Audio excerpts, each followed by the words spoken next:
wild-caught Gulf shrimp. And if it isn't, don't order it. We need to support this industry, but more importantly, why settle for second best when you can eat the best? And so we really do need to support the industry. And hopefully we won't lose it forever. So that's my commercial plug. And we're going to be coming up on Deimos soon. It is important. So please, please try to support these guys. It's important. Thank you. We're in the port of Brownsville looking at some of the boats here. This one is going to get scrapped, the guy said.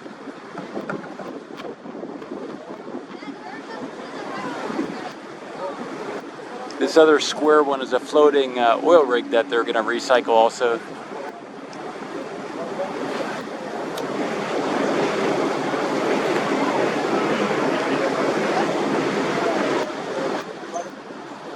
It was just a tour of the 85th anniversary of the port of Brownsville.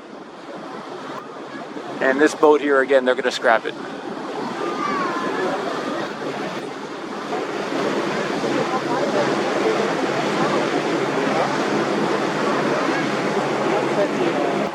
We're going west on the port of Brownsville.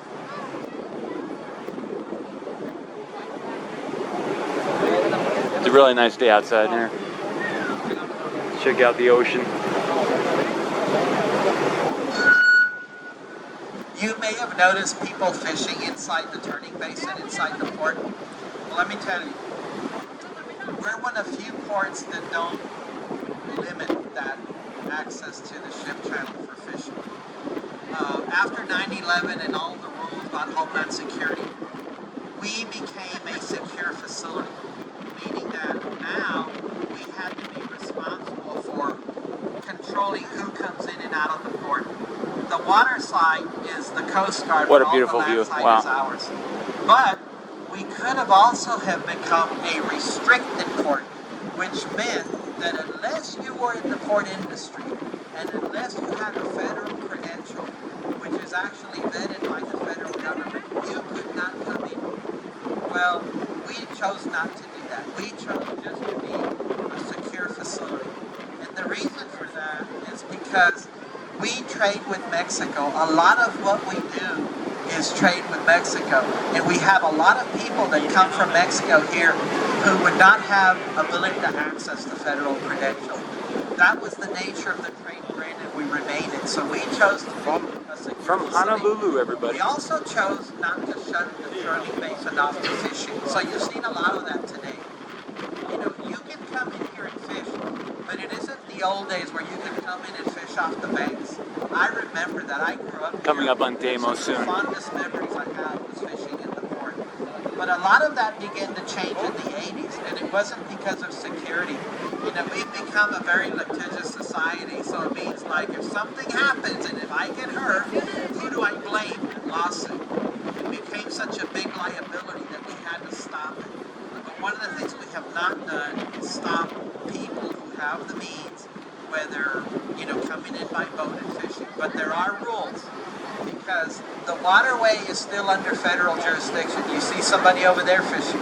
You see somebody passed us up. You saw some kayaks in here. That's okay. What you cannot do is you cannot impede navigation. You cannot interfere with navigational commerce.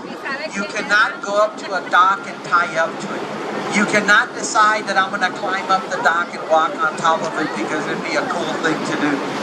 You cannot tie up to the side and decide, well, I'm going to walk up on the bank and walk around. None of that you can do. If you do that, you're subject to being detained because, in effect, you're breaching federal security. So, what we tell folks coming up on you can Deimos. come in here, but you need to be mindful of what the rules are. The other thing is the Coast Guard is, if they're on their waterway in here doing whatever, or Parks and Wildlife, if I'm bringing my boat in here, I better make sure that my license and registration are up to date, that everything is up to date, that I have all the flotation devices, that my fire extinguisher is up to date, because you will probably get stopped and get inspected, and if you're not up to that, you'll get a ticket. But you would get that anywhere else. But the fact of the matter is we still allow fishing. So this is the south side of the ship channel. And so I mentioned earlier that we have 3 large-scale ship recyclers. Well, the largest one is this one here that we see when we're coming across. This is International Shipbreaking. They are owned by a company out of the United Kingdom called European Metal Markets. This is the company that secured the award from the U.S. Navy for the Kitty Hawk and the JFK. This is where they will be coming.